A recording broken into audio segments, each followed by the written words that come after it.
Então vamos orar, começarmos a falar sobre a palavra. Senhor Jesus, nesse dia nós rendemos graças a Ti, Te damos toda a honra, toda a glória e todo o louvor. O Senhor é o Deus das nossas vidas, é o Senhor que nos convence, é o Senhor que nos confronta, é o Senhor que nos ama, é o Senhor que nos traz para perto. Que a Sua palavra venha cumprir o propósito dela nessa manhã, de nos trazer a memória, de nos fazer viver, Senhor, tudo aquilo que a cruz tem para nós, Senhor, em nome de Jesus. Amém. Amém, irmãos.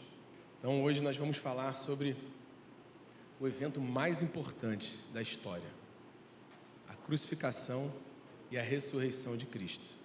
Eu queria que você abrisse a sua Bíblia já no Evangelho de Lucas. Na verdade, no Evangelho de Mateus, capítulo 27. Evangelho de Mateus, capítulo 27. Nós vamos ler a partir do 11. Mateus 27, 11.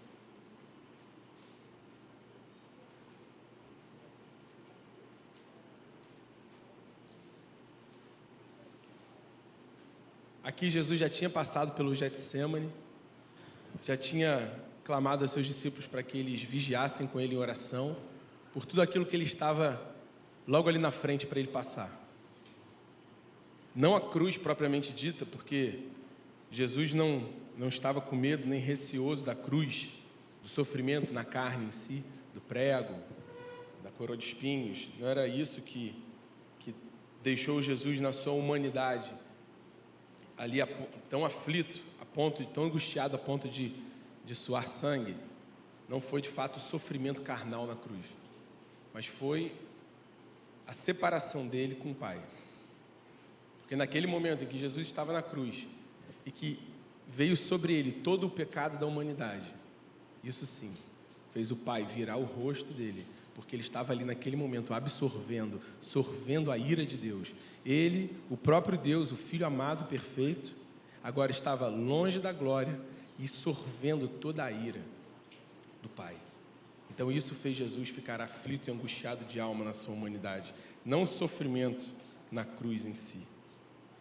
Mas dito isso, Jesus desce do Getsêmani e a gente sabe o que acontece logo em seguida. Ele é traído e entregue na mão dos soldados, e chegamos ao versículo 11, é levado diante de Pilatos.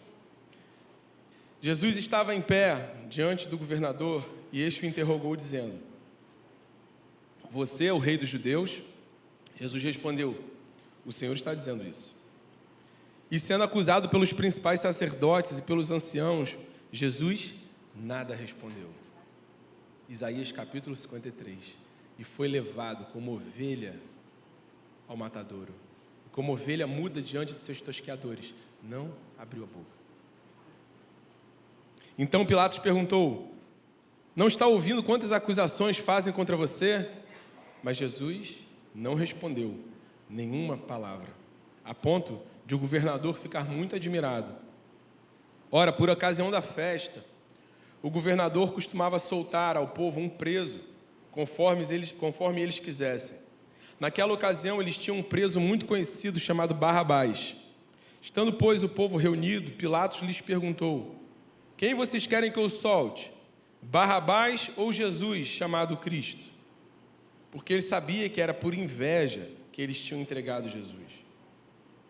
E estando Pilatos sentado no tribunal, a mulher dele mandou dizer-lhe: "Não se envolva com este justo, porque hoje, em sonho, sofri muito por causa dele."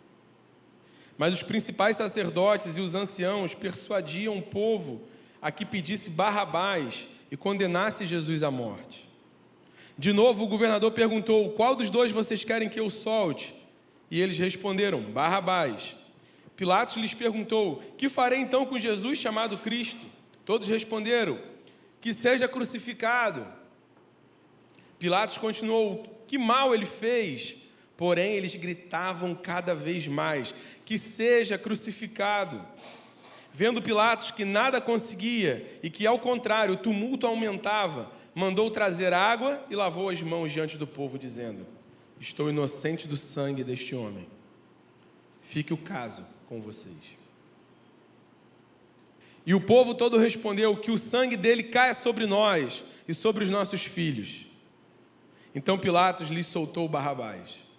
E depois de mandar açoitar Jesus, entregou-o para ser crucificado. Logo a seguir, os soldados do governador, levando Jesus para o pretório, reuniram em torno dele toda a tropa. Tiraram a roupa de Jesus e o vestiram com manto escarlate.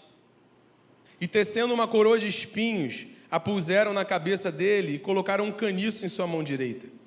E ajoelhando-se diante dele, zombavam dizendo: salve, rei dos judeus! E cuspindo nele, pegaram um caniço e batiam em sua cabeça. Depois de terem zombado dele, tiraram-lhe o manto e o vestiram com as suas próprias roupas. Então o levaram para ser crucificado. Então, irmãos, nesse momento, Pilatos leva Jesus diante do povo e se cumpre aquilo que a Escritura dizia. Aquele perfeito, como Romanos diz, nenhum engano foi achado em sua boca. Homem sem pecado nenhum, Jesus Cristo, o justo. O povo escolheu Barrabás e implorou para que Jesus fosse crucificado. Uma vez que Pilatos lava as suas mãos e entrega Jesus para ser crucificado, ele vai ao pretório diante dos soldados e os soldados começam a bater nele, começam a açoitar ele, começam a ridicularizar ele. Também em linha com o que está escrito lá, o que tinha profetizado Isaías no capítulo 53. E eles começam a açoitar Jesus, começam a zombar Jesus, começam a humilhar Jesus. Salve, rei dos judeus! E essa humilhação de Jesus, que começa ali, ela vai continuar até o momento que ele é pregado no madeiro e levantado na cruz do Calvário. E nesse momento, depois que ele tem esse momento com os soldados em que eles batem, humilham, cospem em Jesus, zombam de Jesus, Jesus então inicia a caminhada carregando a sua própria cruz. E a morte de cruz na época era destinada apenas aos escravos e àqueles que participavam de rebeliões. Ao saírem, versículo 32, encontraram um sirineu chamado Simão, a quem obrigaram a carregar a cruz de Jesus. Jesus, obviamente, já aqui sem muita força, esmagado, esfolado pelos açoites, assolado pelas feridas, a ponto de não estar conseguindo carregar uma cruz de madeira muito pesada. E chegando a um lugar chamado Gólgota, que significa lugar da caveira, deram vinho com fel para Jesus beber. Mas ele, provando, não quis beber. Depois de o crucificarem, então, quando pregaram Jesus na cruz, crucificaram ele, levantaram a cruz, repartiram entre si as roupas dele, tirando as sortes, para também se cumprir a profecia, que falava que tirariam sortes sobre as suas vestes. Por cima da cabeça, e assentados ali o guardavam. Por cima da cabeça de Jesus puseram escrito a acusação contra ele. Qual era a acusação contra Jesus? Este é Jesus, o rei dos judeus. E 2 ladrões foram crucificados com ele, um à sua direita e outro à sua esquerda. Os que iam passando blasfemavam contra ele, balançando a cabeça e dizendo: ei, você que destrói o santuário em 3 dias e o reedifica, salve a si mesmo. Jesus tinha acabado de pregar o sermão escatológico em Mateus 24, 25 e 26. E vocês lembram dos discípulos perguntando quando que acontecerá essas coisas que Jesus diz que ali não ficaria pedra sobre pedra? E também Jesus, quando fala sobre a destruição do templo, ele também fala sobre que ele mesmo reedificaria em 3 dias. E ninguém entendeu porque Jesus, ele já cheio do Espírito Santo, estava falando de coisas espirituais. E os judeus e até os seus discípulos que o seguiam ali, já estavam pensando em um templo feito de tijolos, de madeira, de estrutura humana. E Jesus já estava apontando para a sua ressurreição, que ao 3º dia ele venceria a morte. E eles relembraram isso nesse momento. Você que destrói o santuário e em 3 dias o reedifica, salve a si mesmo. Se você é o Filho de Deus, desça da cruz. De igual modo, os principais sacerdotes com os escribas e anciãos, zombando dele, diziam: salvou os outros. a si mesmo não pode salvar. É rei de Israel. Que desça da cruz então e creremos nele. Confiou em Deus, pois que Deus venha livrá-lo agora, se de fato lhe quer bem, porque você disse: eu sou filho de Deus. Também os ladrões que haviam sido crucificados com ele o insultavam. Então aqui mais uma vez se cumpre a palavra de Deus em Isaías 53, que foi desprezado, homem sem qualquer beleza, e foi desprezado, como aquele do qual escondem o rosto, Jesus. As pessoas passavam, a multidão passava, olhava, balançava a cabeça, escondia o rosto dele.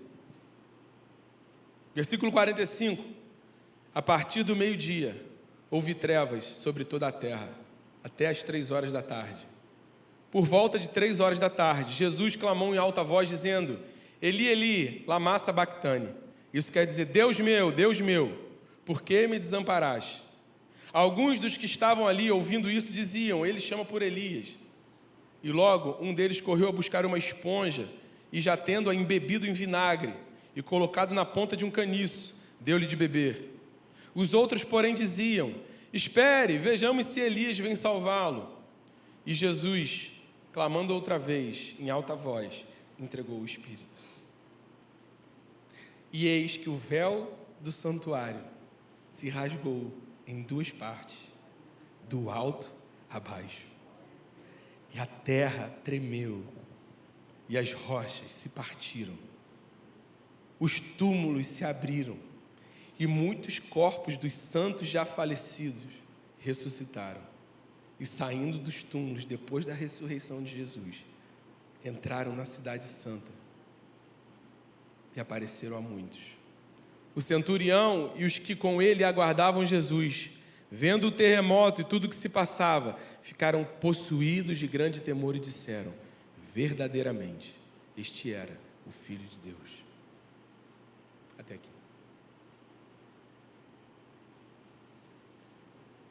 O evento mais importante da terra, o acontecimento mais importante da terra, a morte de Cristo na cruz e o seu triunfo sobre a morte. O véu do templo se rasgou e nós hoje temos um livre acesso ao Pai. Jesus, embora essa é uma passagem sobre a crucificação de Jesus, que está relatada em todos os 4 evangelhos. E, na verdade, cada evangelista que vai relatar, né, e a gente sabe que isso é muito comum nos evangelhos, cada evangelista que vai relatar uma ocasião, trazem nuances diferentes e observações adicionais, e eles se complementam entre si. Então Jesus, quando ele inicia a sua via crucis, de carregar a sua cruz ali, leva ao pretório, é humilhado pelos guardas, coloca a sua cruz para ser carregada, até ele ser pendurado no madeiro e se entregar na cruz. Jesus, ele, nessas suas últimas palavras, Jesus, ele fala 8 frases, vamos dizer assim. Ele comunica 8 verdades aqui. E é isso que nós vamos ver hoje. Então, primeiro eu quero retrazê-los para Mateus 27, 46, esse texto correlato, está lá em Marcos 15, 34 também. Quando Jesus diz, é uma das 8 frases de Jesus, as suas últimas palavras, né? Se as últimas palavras de um homem têm valor, e se alguém antes de morrer quer comunicar algo de muito importante, sabendo que lhe resta pouco tempo, Jesus também fez isso. E o que Jesus queria comunicar antes de deixar a terra em seu corpo de carne? Primeira coisa que Jesus fala, não está em ordem cronológica aqui, tá, irmãos? Mateus 27, 46, quando Jesus já pendurado no madeiro, ele clama: Deus meu, por que me abandonaste? Como eu já introduzi aqui, Jesus ali estava absorvendo todo o pecado do mundo. O texto de Ezequiel fala que na destra direita de Deus há a taça da ira de Deus, um vinho, né? Ele compara a ira de Deus a um vinho sem mistura nenhuma, uma ira pura, a ira de Deus. E Jesus bebeu esse cálice. Quando Jesus ele ora no Getsemane, Pai, afasta de mim esse cálice. O cálice que Jesus está se referindo é o mesmo cálice que o profeta Ezequiel profetiza, falando que na destra de Deus é um cálice cheio do vinho da ira de Deus. Então Jesus ali clamando na sua humanidade, o Deus homem, ao mesmo tempo Deus, mas também homem. E a humanidade de Jesus nunca foi escondida nos evangelhos. Jesus teve fome. Quando ele jejua, e ele acaba de jejuar os 40 dias, a palavra diz que Jesus teve fome. Jesus, como um humano, se entristecia. Lázaro morreu e a palavra diz que Jesus chorou. Então Jesus ali naquele momento, a sua humanidade é ressaltada, a ponto dele ficar angustiado de alma no Getsemane. E ele clama, Pai, se possível, afasta de mim esse cálice. A humanidade de Jesus sendo manifesta ali, ele clamando. Mas a gente sabe que Jesus nunca considerou como Deus não ir para aquela cruz. Aqui, a ocorrência do Getsemane é para nos ensinar uma coisa: embora nós humanamente tenhamos desejos e vontades, o que tem que prevalecer no final é a vontade de Deus. Então ele clama, Pai, se possível, afasta de mim esse cálice, mas que não seja a minha, mas a sua vontade. É isso que está querendo ser ensinado por nós, pela palavra e pela vida de Jesus ali. Então Jesus, ele, enquanto entrega a sua vida ali, enquanto, como diz a música de Isaías 53 do Projeto Sola, né, muito, muito linda por sinal essa frase, né, na segunda parte da música, quando diz assim, ele se entregou aos cravos. Ele se entregou aos cravos. Jesus, ele rebatendo aqueles que estavam levando ele para a crucificação, em outro evangelho ele fala, ninguém tira a minha vida, eu a dou. A crucificação não foi obra de um plano, de uma traição que levou Jesus e Deus foi pego. Não, ele quis se entregar. Porque a palavra de Deus aponta que o Cordeiro foi imolado antes da fundação do mundo. Ninguém tira a minha vida, disse Jesus, eu a dou. Mas Jesus está ali clamando na sua humanidade. Pai, se possível, afasta de mim esse cálice. Porque aquele Deus perfeito, em comunhão com Deus Pai, naquele momento, foi apartado de Deus, porque todo o pecado do mundo, da humanidade, o meu pecado, o seu pecado, o pecado dos nossos filhos, dos nossos netos, de todas as gerações, ali estava sobre Jesus. Ele sorveu a ira de Deus. Mas também, se você for lá em Lucas capítulo 23, então como eu disse, não em ordem cronológica, a primeira frase de Jesus na cruz é: Deus meu, por que me abandonaste? Por quê? Porque ele estava sorvendo toda a ira de Deus, que era para ser direcionada a mim e a você. E alguns vão receber essa ira. Aqueles que não creem e não aceitam Jesus como único e suficiente Senhor, receberão essa ira. Jesus sorveu a ira para todos? Não, para todos que estão nele. Para todos aqueles que foram chamados e eleitos por ele. Mateus 27, 46, tem isso. Vamos para o próximo, Lucas 23, 28 a 31.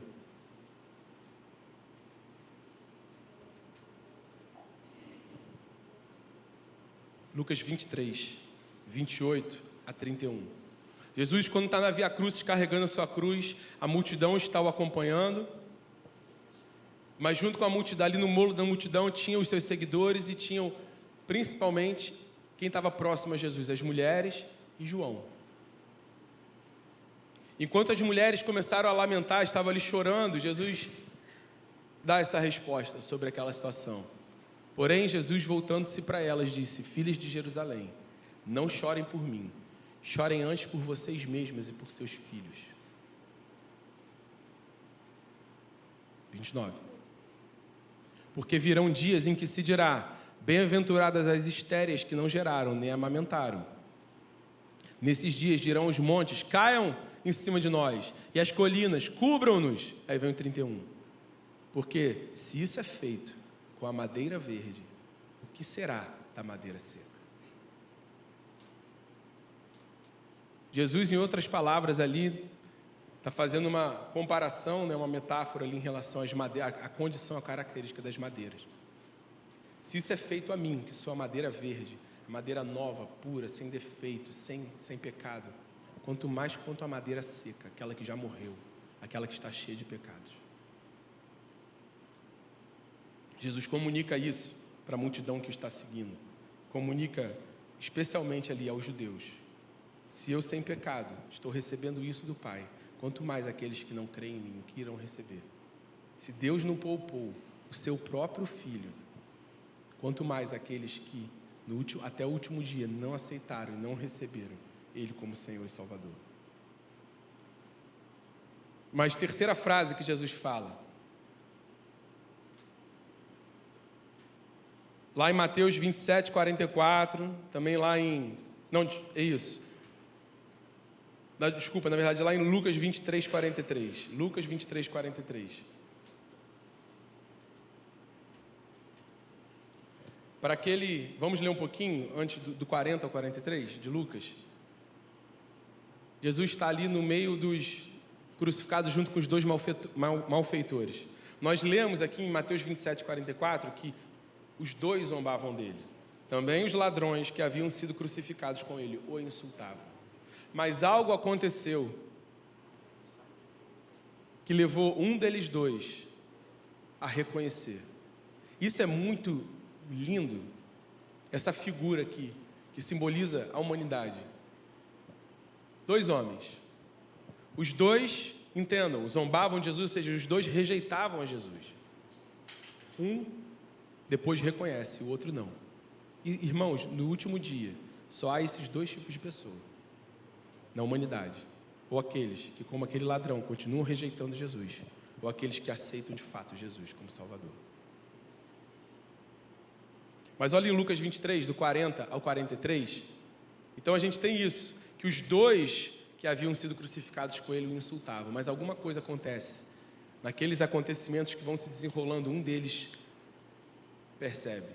Porém o outro malfeitor respondeu dizendo: você nem ao menos teme a Deus, estando sob igual sentença?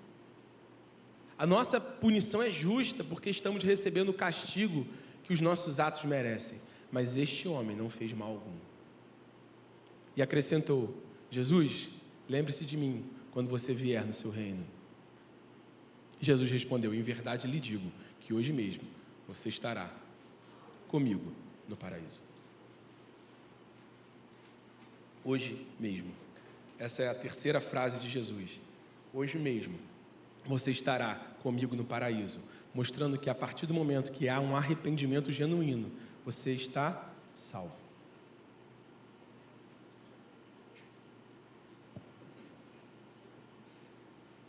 Quarta frase de Jesus. Lucas 23 ainda, vamos manter em Lucas 23, vamos voltar ali para o 32.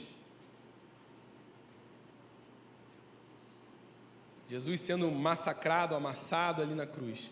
Lucas 23, do 30 ao 34. 32. E também eram levados outros dois, que eram malfeitores, para serem executados com Jesus. Quando chegaram ao lugar chamado Calvário, ali o crucificaram, bem como aos malfeitores, um à direita e outro à esquerda. E olha o 34 que Jesus fala. Mas Jesus dizia: Pai, perdoa-lhes, porque não sabem o que fazem.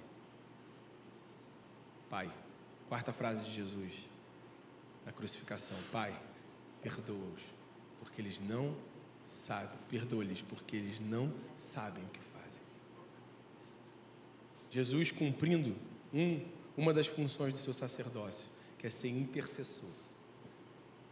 Muito em linha com o que João escreve na sua carta, nas suas 3 cartas, quando ele diz que: filhinhos, não pequeis, mas caso alguém venha pecar, saibam que nós temos um advogado que é fiel e justo e que intercede por nós junto ao Pai, Jesus Cristo, o justo. Jesus sempre cumpriu o seu sacerdócio de intercessor pela humanidade e por nós. Sendo esmagado e massacrado, ele consegue olhar para a multidão, se encher de compaixão e clamar ao Pai, interceder em favor de nós: perdoa-os, porque eles não sabem o que fazem. Deus meu, por que me abandonaste? Se isso é feito a madeira verde, quanto mais o que será feito a madeira seca. hoje mesmo estará comigo no paraíso. Pai, perdoa-lhes, porque não sabem o que fazem. E aí Lucas 23, 46. Quinta frase de Jesus. Pai, nas tuas mãos entrego o meu espírito. Quando Jesus entrega, não o Espírito Santo ou algo do tipo, mas o espírito dele como homem, como humano, nas suas mãos, entrego o meu espírito. E a palavra diz que respirou e se entregou. E ali se cumpre a primeira parte da profecia de que viria um Messias, aquele que morreria e depois ressuscitaria. Então aqui se cumpre a primeira parte da promessa de que o Filho de Deus seria morto. Ele expira e entrega o seu espírito. Mas agora eu quero falar com vocês sobre as últimas 3 frases que Jesus fala, que estão no Evangelho de João, e essas que estão no Evangelho de João só estão no Evangelho de João.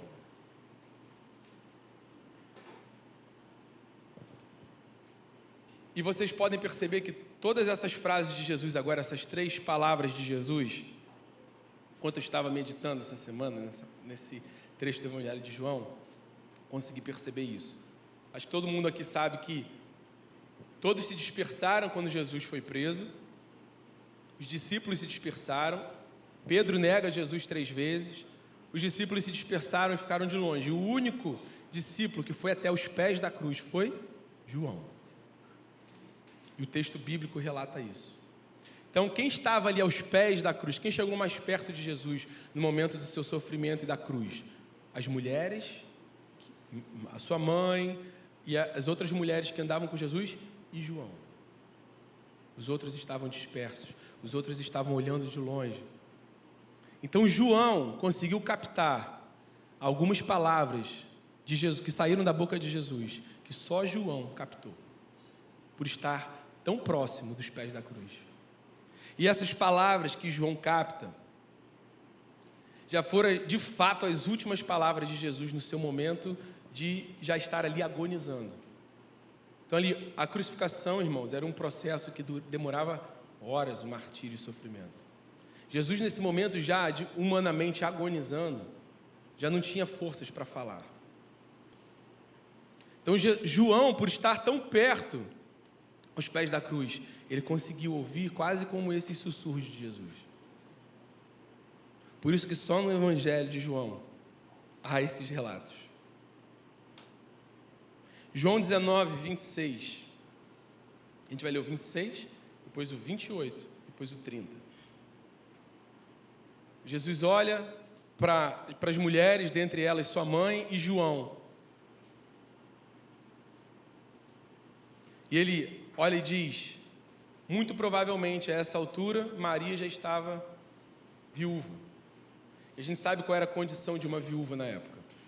Por isso Jesus mostra até nos seus últimos momentos ali como ele se importava, como ele se importa também com os nossos problemas aqui na terra. E Jesus sabe que o que estaria próximo de Maria passara ali como viúva, inclusive em relação a privações financeiras.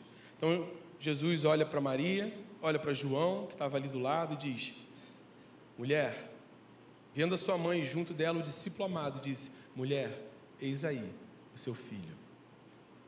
27, e ele fala para João, depois disse ao discípulo: eis aí a sua mãe.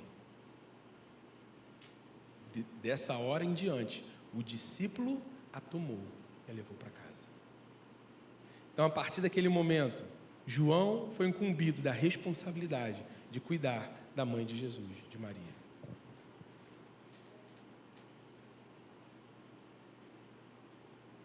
Isso mostra a misericórdia de Jesus. Mesmo ali sendo esmagado, se preocupando com esses mínimos detalhes em relação à sua mãe. E essa responsabilidade dada àquele único que teve coragem de ir aos pés da cruz, para ver ele ser esmagado. E é o discípulo que mais escreve sobre amor. E conhecido como o discípulo do amor, porque foi aquele que foi debaixo, aquele que como se tivesse quase que sentido os respingos do sangue de Jesus. Foi aquele que esteve mais próximo de Jesus. Então, ele, enquanto os outros, por vezes, estavam de longe, ele era o que estava ali mais próximo de Jesus, nas suas últimas palavras, nos seus últimos momentos. E foi aquele que teve a maior revelação do amor de Deus. E aquele que mais escreve sobre amor foi João. A ponto de, quando ele foi definir Deus na sua primeira carta, ele diz: Deus é amor. Porque ele estava ali vendo Jesus se entregar, e ele sabia que aquilo, não uma autocomiseração por conta de Jesus, mas sim, porque João estava ali de fato se vendo naquela cruz. A ponto de, no capítulo 3:16, ele diz que Deus amou o mundo de tal maneira que deu o seu único filho para todo aquele que nele cresce, não pereça, mas tenha a vida eterna. João estava ali aos pés da cruz. Ele capta os últimos sussurros da agonia de Jesus. E aí no 28, ele capta Jesus nos seus últimos momentos, clamando: tenho sede. A humanidade de Jesus ali, ressaltada, esmagado. Tenho sede, quase que o último sussurro. João capta isso, mas isso foi tão importante porque, em resposta a esse clamor de Jesus, tenho sede, os soldados embeberam vinagre, deram para ele beber, para que se cumprisse o que fora dito lá atrás. Talvez o versículo, dos versículos mais fortes e poderosos do Novo Testamento, João 19:30.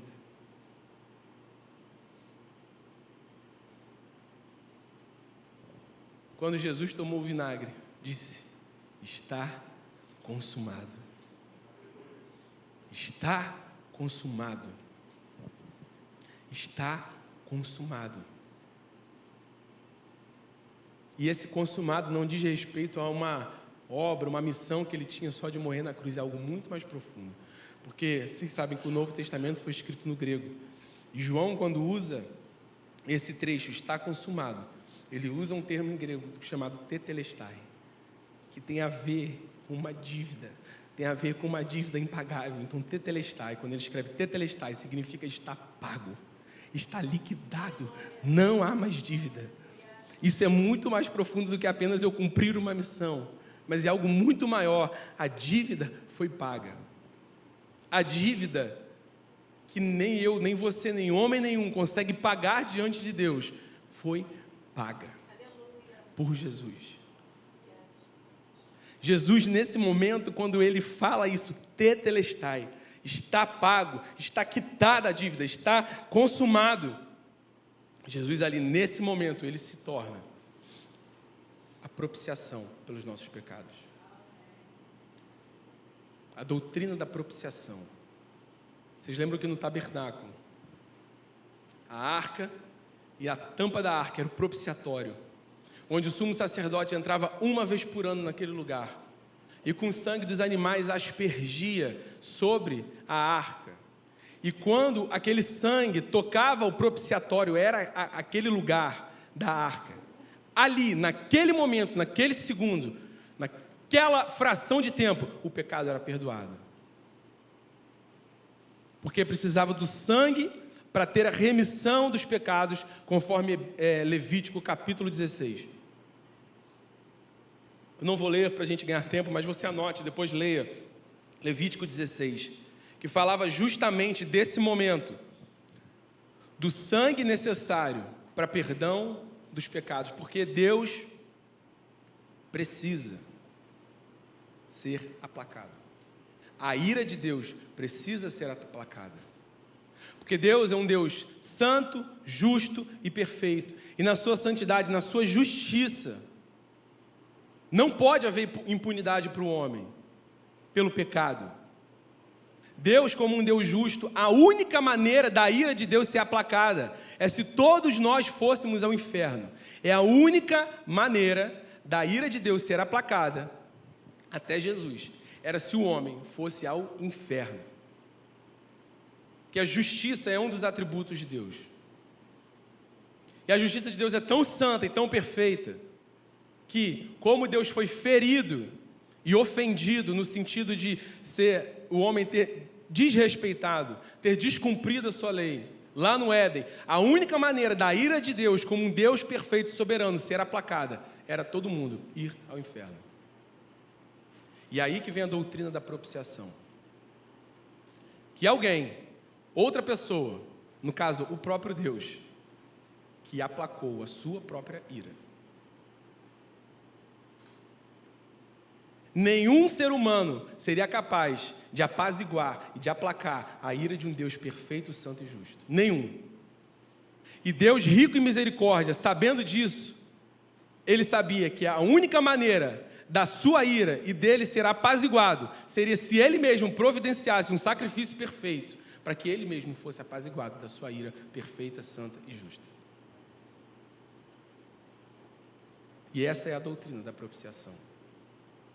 Propiciação tem a ver com pagamento de dívida, quitação, liberação de pecados aqui. 1 João, quem que escreve bastante sobre propiciação? 1 João 4,10. Quando o apóstolo João vai falar que Deus é amor, e vai falar sobre Jesus Cristo. 1 João 4,10. Nisto consiste o amor. Não em que nós tenhamos amado a Deus, mas Ele nos amou e nos enviou o seu Filho como propiciação pelos nossos pecados. Nessa própria carta de João, no capítulo 2, no versículo 2, João escreve a mesma coisa. 1 João 2:2, a palavra diz assim: Ele é, falando sobre Jesus, a propiciação pelos nossos pecados, não somente pelos nossos próprios, mas também pelos do mundo inteiro. Talvez um dos argumentos mais centrais da carta de Romanos, se a gente for Romanos 3:23, Romanos 3:23 a 25,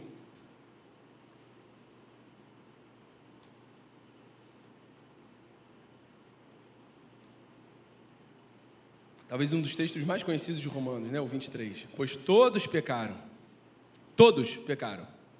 e carecem da glória de Deus, sendo justificados gratuitamente por sua graça, mediante a redenção que há em Cristo Jesus. 25. A quem Deus apresentou como propiciação. Quem apresentou Jesus como propiciação? O próprio Deus. Deus apresentou como propiciação no seu sangue, mediante a fé. Deus fez isso para manifestar a sua justiça, por ter Ele, na sua tolerância, deixado impunes os pecados anteriormente cometidos. 26. Tendo em vista a manifestação da sua justiça no tempo presente, a fim de que o próprio Deus seja justo e o justificador daquele que tem fé em Jesus. O próprio Deus foi o único capaz de providenciar a propiciação para aplacar a sua própria ira.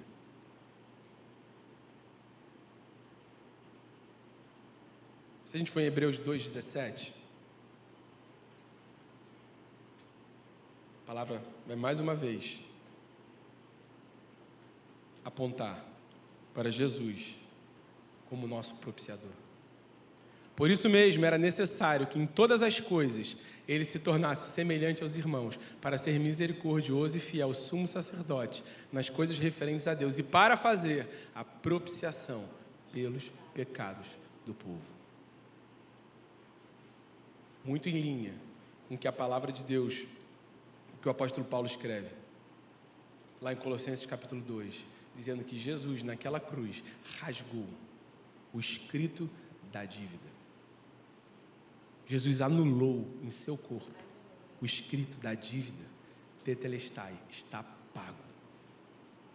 Está pago. Irmãos, ninguém conseguiria pagar isso.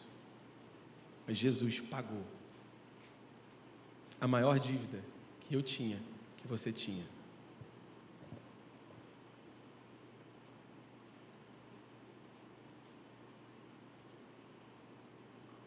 Em Hebreus 9, vamos lá em Hebreus 9. Versículo 13.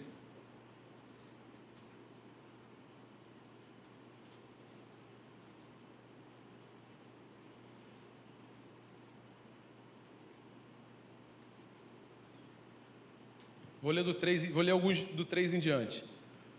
Por trás do segundo véu, Hebreus 9:3. Por trás do segundo véu, apontando para O segundo véu, que era o véu que separava o santo lugar do santo dos santos no tabernáculo. Por trás do segundo véu, que foi esse, só diga-se de passagem, esse véu que separava o sacerdote a chegar no santo dos santos, ele era um véu de cerca de 18 centímetros de espessura. Então não era um paninho que qualquer um conseguia rasgar. Isso já aponta para uma outra realidade espiritual, que homem nenhum teria capacidade de rasgar esse véu que separava o homem de Deus. Então nunca poderia ser uma obra humana capaz de eliminar essa barreira, essa separação que o apóstolo Paulo escreve dizendo que era o muro de inimizade que havia entre o homem e Deus. Esse ato de romper esse véu e abrir esse novo caminho para Deus teria que ser um ato do próprio Deus, porque homem nenhum teria capacidade de romper, nem fisicamente, muito menos espiritualmente, essa separação que havia entre o homem e Deus.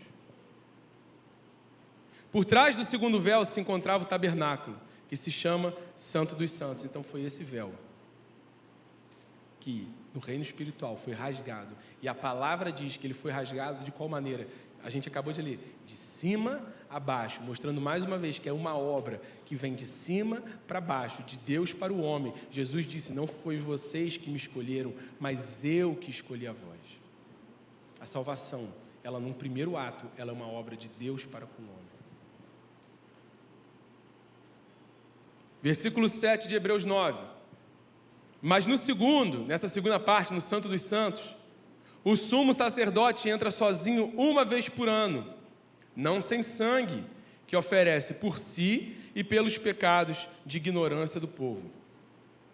Com isso, o Espírito Santo quer dar a entender que o caminho do santuário ainda não se manifestou, enquanto o primeiro tabernáculo continua erguido.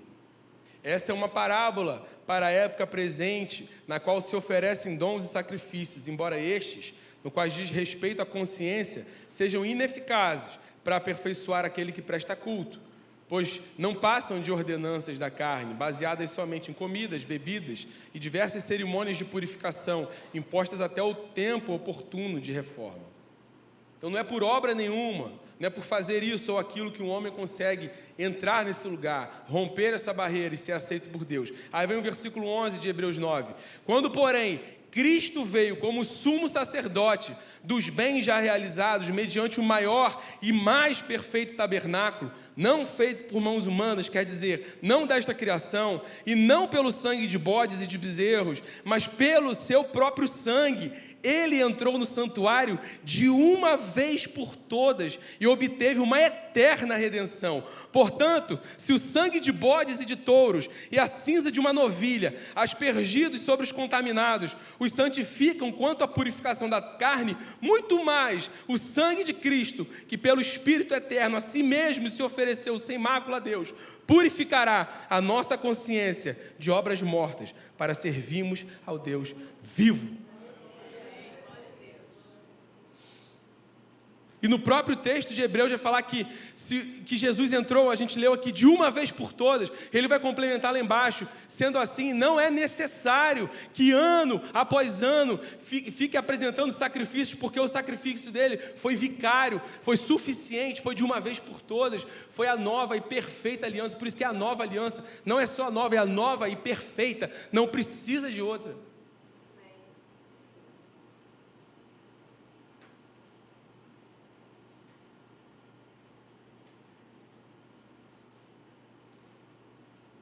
Jesus entrou nesse lugar, fez a aspersão sobre o propiciatório, o seu próprio sangue, e essa aliança foi perfeita. Deus providenciando para Ele mesmo, para aplacar a sua própria ira, o seu próprio Cordeiro. E a partir disso, irmãos, Romanos capítulo 8, versículo 1, nenhuma condenação há para os que estão em Cristo Jesus. E Romanos, no capítulo 5, sendo, pois, justificados, temos paz com Deus. O que é justificado? Lá no livro de Romanos, o que significa a palavra grega que Paulo escreve sobre justificação, na doutrina da justificação? É o perdão de uma dívida judicial, impagável.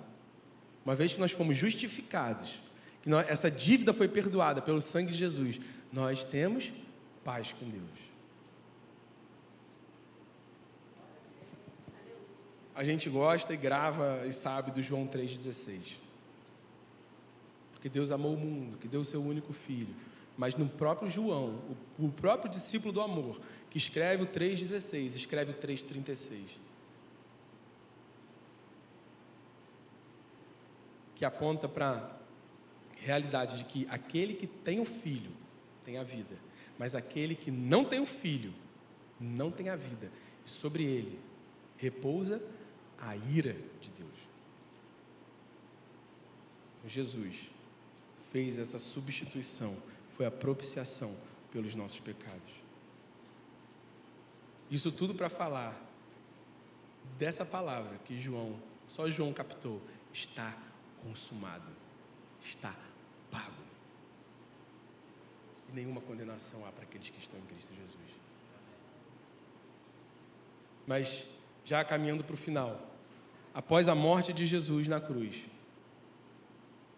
algumas coisas aconteceram, e eu vou listar algumas. A primeira coisa que nós lemos foi sobre o véu que se rasgou. Está lá em Mateus 27, 51. Mateus faz questão de registrar isso. E o véu se rasgou. Nós lemos de alto a baixo. E aí, em linha com o que o escritor de Hebreus vai dizer, que foi aberto um novo e vivo caminho pelo sangue de Jesus. Então agora, o homem que antes era separado de Deus, agora pode se aproximar de Deus.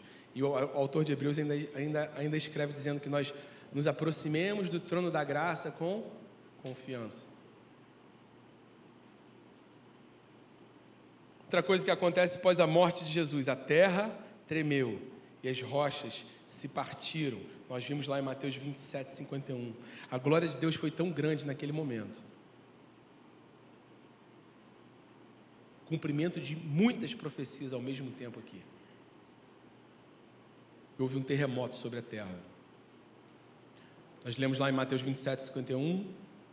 Mas não só isso, no 52 e no 53. Os sepulcros se abriram e mortos ressuscitaram e entraram na cidade. Vocês imaginam como foi isso para o povo da época?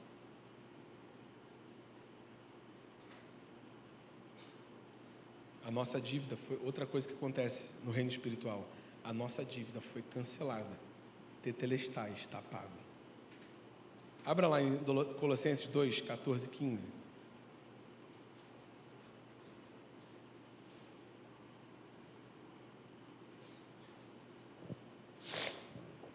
Falando sobre Jesus, cancelando o escrito da dívida que era contra nós e que constava de ordenanças, o qual nos era prejudicial, removeu-o inteiramente, cravando-o na cruz. Ele cravou na cruz o escrito da dívida. 15. E despojando os principados e as potestades publicamente, os expôs ao desprezo, triunfando sobre eles na cruz. Jesus triunfa sobre o reino espiritual naquele momento, sobre todos os principados e potestades. Por isso que Paulo escreve a Filipenses capítulo 2, que ao nome de Jesus todo joelho se dobrará, toda língua confessará. Toda autoridade foi dada a Jesus a partir da sua entrega na cruz e dele ao terceiro dia ter vencido, ressuscitado e vencido a morte. Toda autoridade foi dada a ele. E ele fez isso de maneira pública, como um espetáculo público, triunfando sobre todas as regiões celestiais, os principados e as potestades. Por isso que ele deu essa autoridade à igreja. Ele não deu a um ou a outro, ele deu à igreja.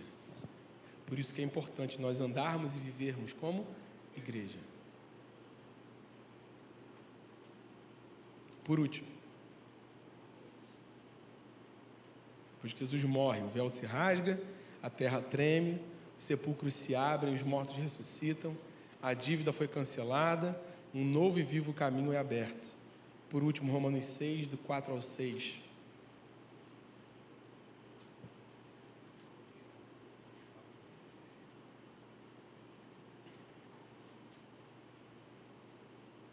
Fomos sepultados com ele na morte pelo batismo, para que, como Cristo foi ressuscitado dentre os mortos pela glória do Pai, assim também nós andemos em novidade de vida.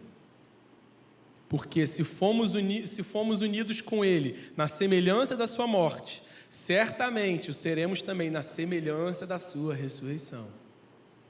Sabendo isso, que a nossa velha natureza foi crucificada com Ele, para que o corpo do pecado seja destruído e não sejamos mais escravos do pecado. Amém, irmãos?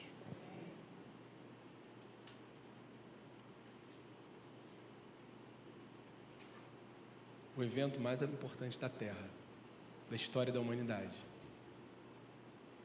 Você pode se colocar de pé? Porque, irmãos, nós não podemos perder de vista o poder da cruz. O que foi conquistado para nós naquela cruz? Se a gente puder ter um louvor aqui, rapidinho, que seja instrumental.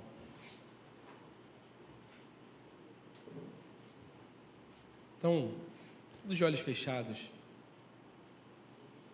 quando nós lemos e pregamos e meditamos em casa, onde for, sobre a obra da cruz, isso é muito forte, irmãos. Eu sei que o Espírito Santo trouxe essa palavra a nós, muito simples, que todo mundo aqui já conhecia tudo do que foi falado aqui, mas o Evangelho é simples. Nada novo, nenhuma nova revelação. Apenas a mesma palavra sobre a crucificação, sobre o Cristo que se fez carne, que viveu entre nós, cheio de graça e verdade, e se entregou naquela cruz, que morreu naquela cruz, para pagar algo que nós nunca podíamos ter pago. Por natureza éramos merecedores da ira de Deus. Mas Jesus, Ele entra na nossa frente, como alguém que se joga na frente de um carro em movimento que vai atropelar uma criança. Ele entra na frente, e foi isso que Ele fez. Ele absorveu toda a ira de Deus que era direcionada a nós.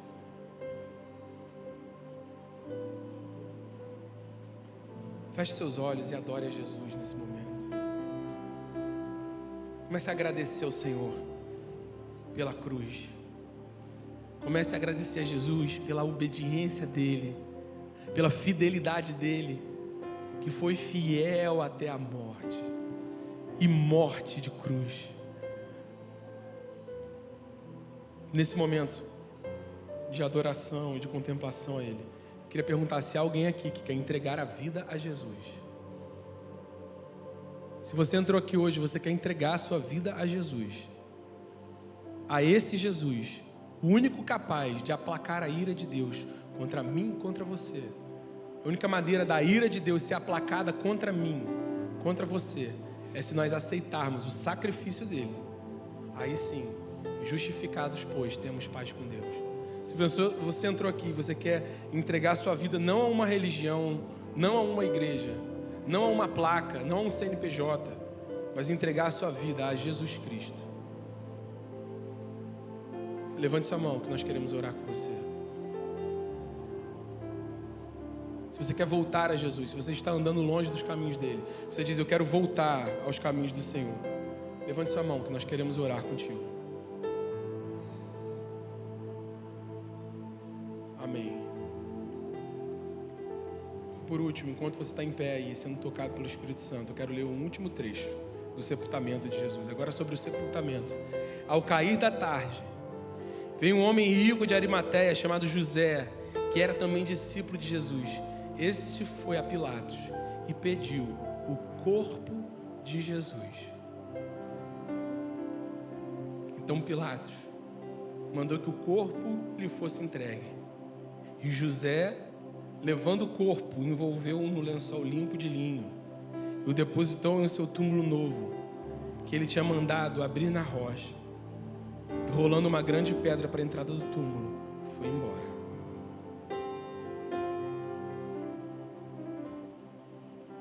E ele foi até Pilatos e pediu o corpo de Jesus. E José, levando o corpo, envolveu-o num lençol de linho e o depositou em seu túmulo novo.